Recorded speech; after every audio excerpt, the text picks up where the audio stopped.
बिस्मिल्लाहिर्रहमानिर्रहीम। हाय व्यूअर्स, अस्सलाम वालेकुम। मैं मुख्तार फ़रीद और आप देख रहे हैं मेरे यूट्यूब चैनल। आज की वीडियो में आप लोगों को बताना है कि what is rhetorical question. Rhetorical question क्या होता है? रिटोरिकल क्वेश्चन ऐसा सवाल होता है जो किसी जवाब को तलब नहीं करता, उसको किसी जवाब की ज़रूरत नहीं होती।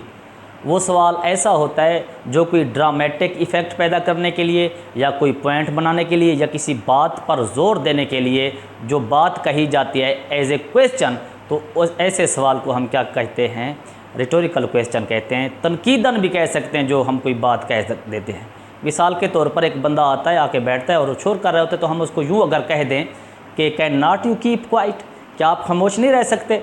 तो इसका मतलब हमने कोई सवाल नहीं पूछा उससे, बल्कि उसको एक पॉइंट बनाया, उस पर एक तनकीद की है ताकि वो खामोश होकर बैठे। इसी तरह एक और ड्रामेटिक इफ़ेक्ट किसी ऑडियंस की, रीडर्स की तवज्जो खींचने के लिए जो हम कह सकते हैं, अगर हम ये बात कह दें कि कैन फिश स्विम, क्या मछली तैर सकती है?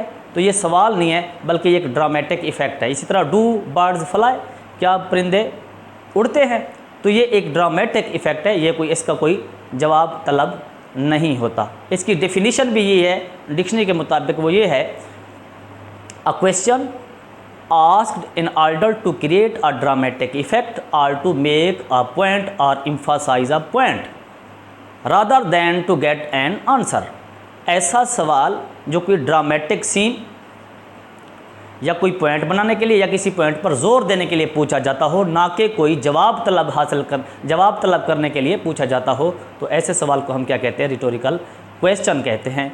अब ये तो मैंने आप लोगों को बता दिया। किसी को हम कह देते हैं कि can not you keep quiet, क्या आप खामोश नहीं बैठ सकते? या किसी को तनकीदन ये कह देते हैं can not you do anything right, क्या आप कोई काम ढंग से नहीं कर सकते? तो ये भी एक रिटोरिकल क्वेश्चन है।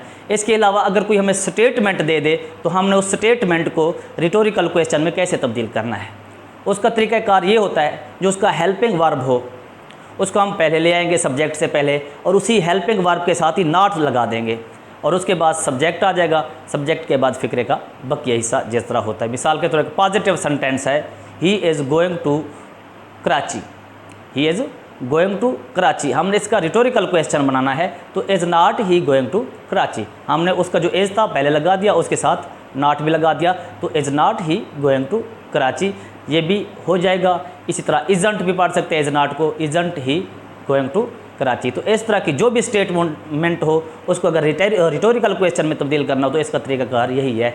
अगर हेल्पिंग वर्ब के अलावा कोई वर्ब हो, तो उसको भी हम सवालिया तरीके से चेंज करेंगे। जैसे मिसाल के तौर पर ही came to me, he came to me. अब केम का मतलब था सेकेंड फॉर्म, इसका सवालिया जब बनाएंगे तो इसका फ़िक्रे के शुरू में क्या लगेगा? डिड।